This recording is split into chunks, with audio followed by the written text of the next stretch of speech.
샬롬, 안녕하세요. 오늘은 요한계시록 13강 8장 1절부터 13절까지인데요. 8장 전체입니다. 요한이 반모섬에 유배지로 갔죠.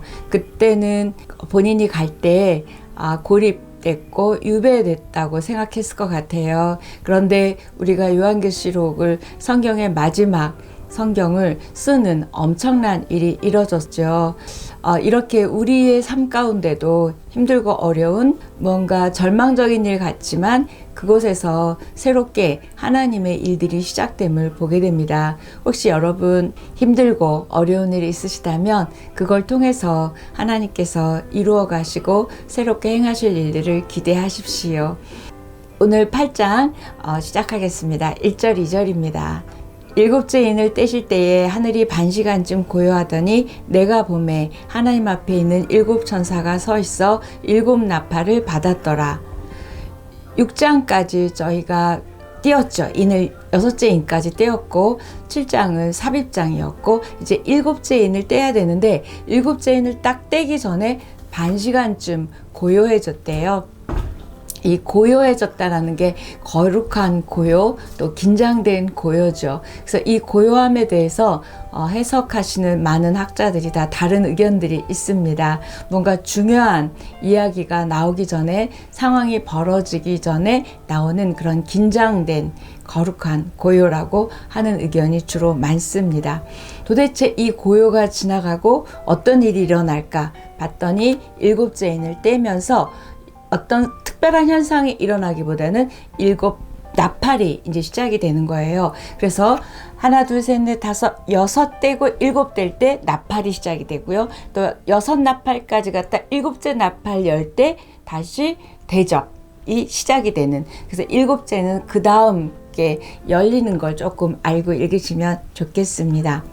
일곱째 인을 열면서 일곱 나팔이 시작되고 일곱 나팔 재앙이 시작될 때 일곱 대접이 또 시작된다. 그렇게 딱 기억하고 읽으시면 되겠습니다.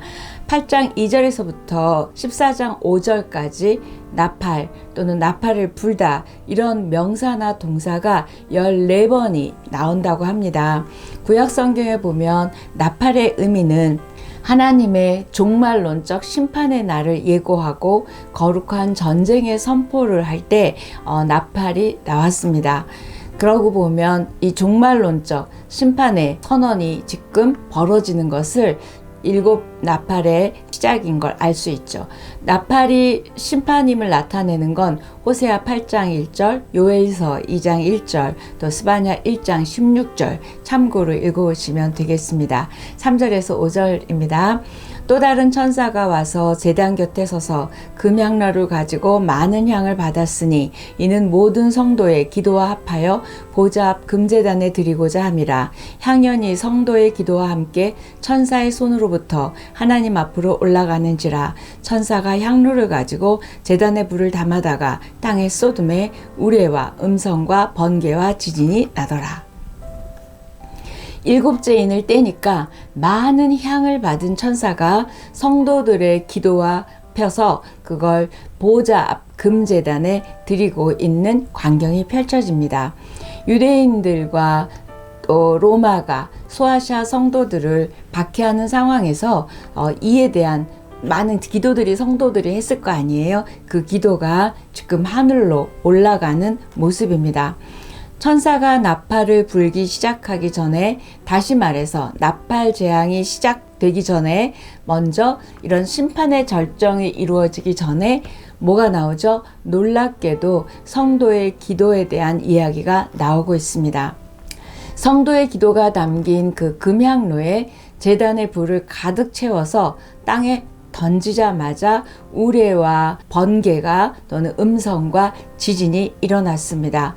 하늘과 땅이 진동했다는 거죠. 이런 현상들은 성도들이 기도에 응답하셔서 심판하시는 그 하나님의 역사가 시작이 되었고, 하나님이 이제 본격적으로 임재하시고 일하신다는 모습입니다.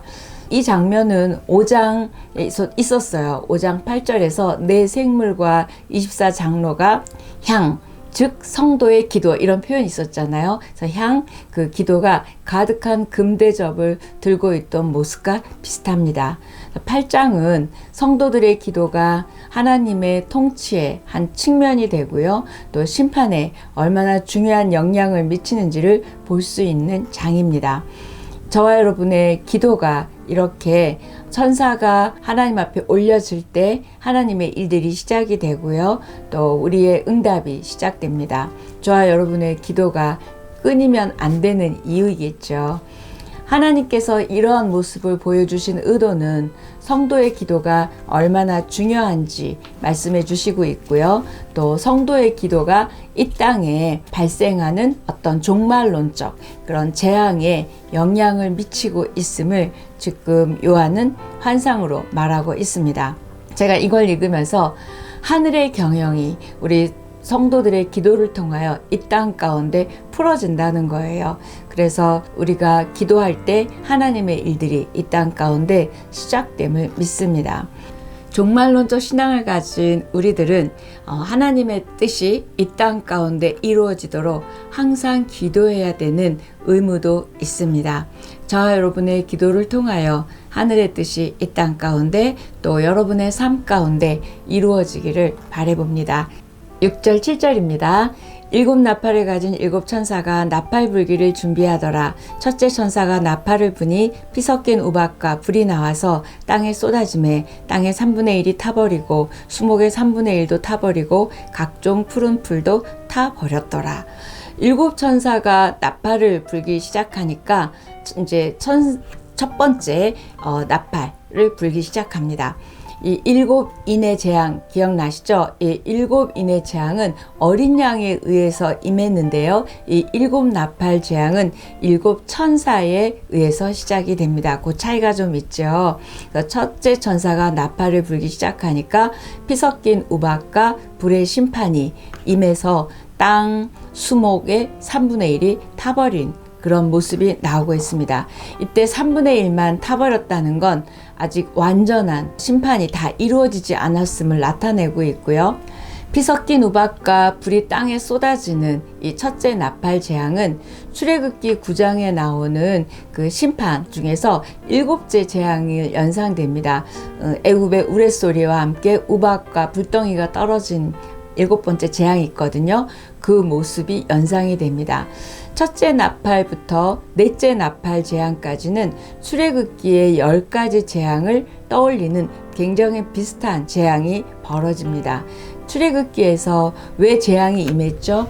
그 하나님의 백성들을 괴롭혔던 애굽 사람들을 심판하기 위해서 이제 10가지 재앙이 임했잖아요. 마찬가지로 이 종말의 재앙도 하나님의 사람들을 보호하고 하나님의 사람을 핍박했던 사람들을 심판하는 이 종말의 일들이 그 출애굽기의 모습과 비슷합니다. 8절 9절입니다. 둘째 천사가 나팔을 부니 불붙는 큰 산과 같은 것이 바다에 던져지매 바다의 3분의 1이 피가 되고 바다 가운데 생명 가진 피조물들의 3분의 1이 죽고 배들의 3분의 1이 깨지더라. 둘째 나팔 재앙은 바다에 임했어요. 둘째 천사가 나팔을 부니까 불붙는 큰 산과 같은 것이 바다에 던져졌고 여기에도 또 3분의 1이 피가 됐어요. 바다 생물의 3분의 1이 죽고 배들의 3분의 1이 깨졌습니다. 바다가 황폐해졌다는 거죠. 이렇게 둘째 나팔 재앙은 나일 강물이 피로 변한 그런 첫 번째 재앙과 비슷한 걸 연상하게 됩니다. 10절 11절입니다.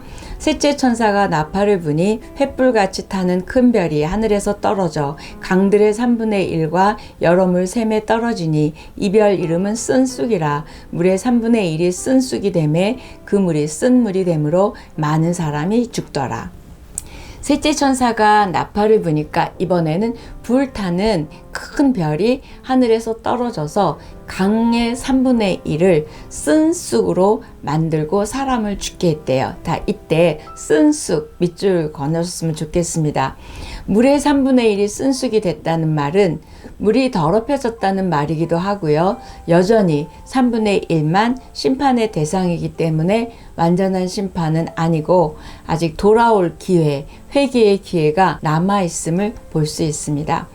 여기 쓴 쑥이라는 단어가 뭐냐면 성경 전체에 여기만 나오는 게 아니라 구약에서 몇 번 나오거든요. 그래서 이 쓴 쑥이 어떤 본문에서 사용되는지를 보면 이 계시록에 있는 쑥의 의미를 알 수 있습니다. 신명기 29장 17절, 18절, 19절에 보면 좀 읽어드릴게요. 길지만 너희 중에 남자나 여자나 가족이나 집 하나 오늘 그 마음이 우리 하나님 여호와를 떠나서 그 모든 민족의 신들에게 가서 섬길까 염려하며 독초와 쑥의 뿌리가 너희 중에 생겨서 이 저주의 말을 듣고도 심중에 스스로 복을 빌어 이르기를 내가 내 마음이 완악하여.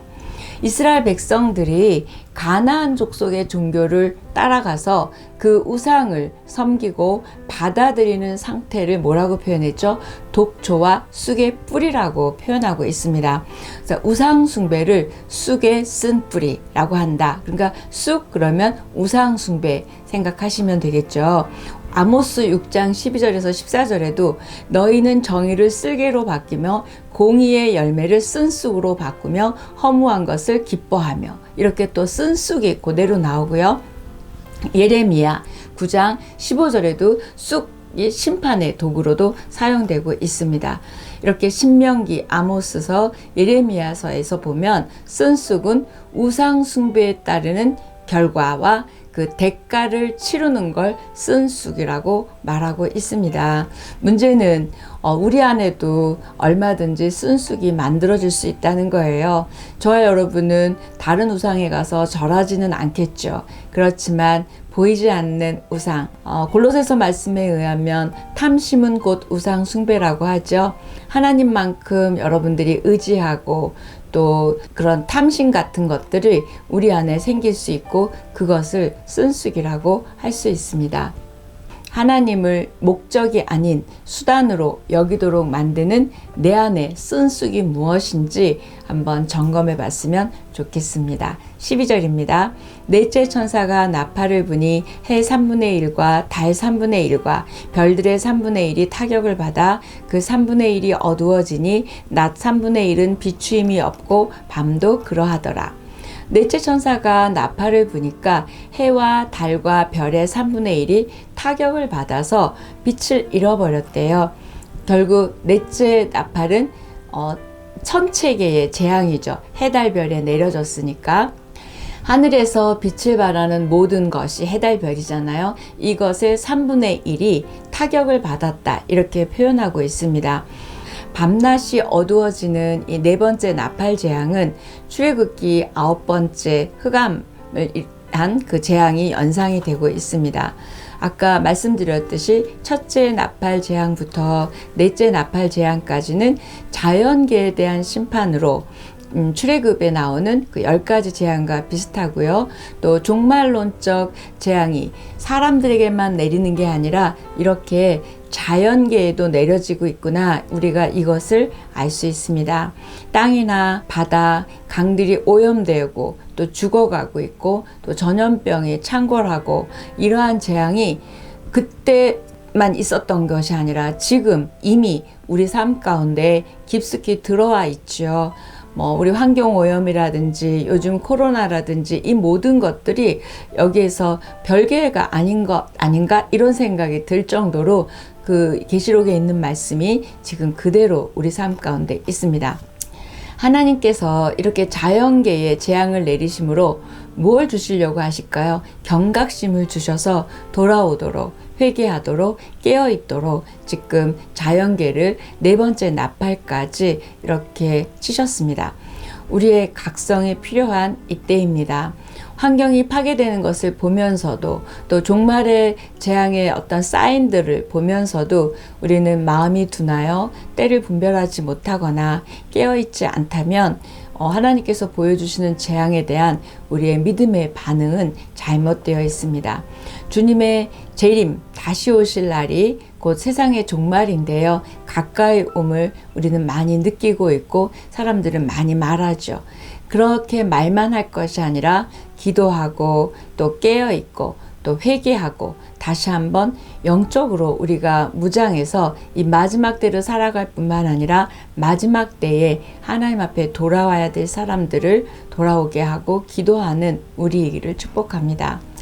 물론 저와 여러분은 이 재앙에서 면제되어 있는 하나님의 인침을 받은 자입니다. 그러니까 우리는 알 바가 아니야. 그럼 우리는 괜찮아. 이런 태도가 아니라 예수 그리스도를 구주로 믿어야 할 자들에게 우리가 조금 더 적극적으로 종말과 심판과 천국과 복음과 구원을 전하는 저와 여러분의 믿음이 되기를 축복합니다. 넷째 나팔까지 이 재앙이 아무것도 아니고 더 큰 재앙이 남아있음을 13절은 이렇게 예고하고 있습니다. 13절입니다. 내가 또 보고 들으니 공중에 날아가는 독수리가 큰 소리로 이르되 땅에 사는 자들에게 화가 있으리니 이는 새 천사들이 불어야 할 나팔 소리가 남아 있음이로다 하더라. 사망과 멸망의 상징인 독수리가 하늘을 날면서 땅에 사는 자들에게 임할 화가 3번 얘기합니다. 이렇게 3개가 있다고 얘기하죠. 5째, 6째, 7째 나팔 재앙이 남아있음을 말하고 있습니다.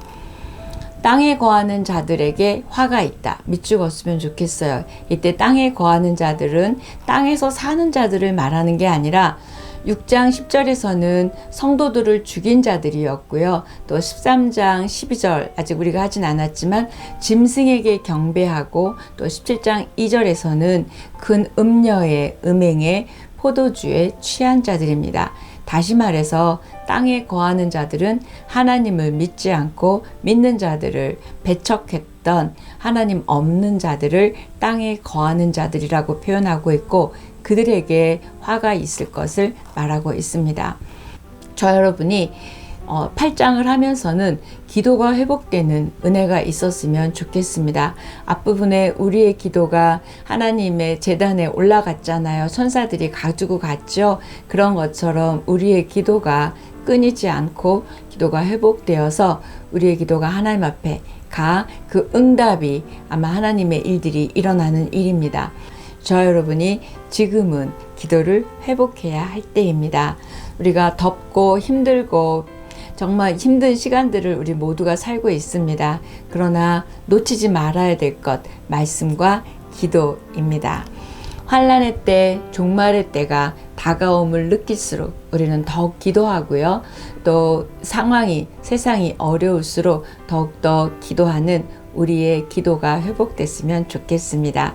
주님 다시 오시기 전에 이 세대가 다시 한번 하나님의 부흥이, 하늘의 부흥이 임하고요. 또 하나님의 사람들이 구원받을 수 있는, 그래서 더 환난의 때를 면하는 사람들이 많아지는 그런 은혜의 시간들이 됐으면 좋겠습니다. 8장의 4번째까지 나팔 재앙의 핵심 메시지는 기도와 기회입니다. 기도하고 그 다음에 이 기회를 3분의 1밖에 재앙을 내리지 않으신 이유는 아직 기회가 있다는 거죠. 저 여러분이 이 기회에 기도하고 또 이 기도를 통하여 또 다른 기회가 있기를 축복합니다.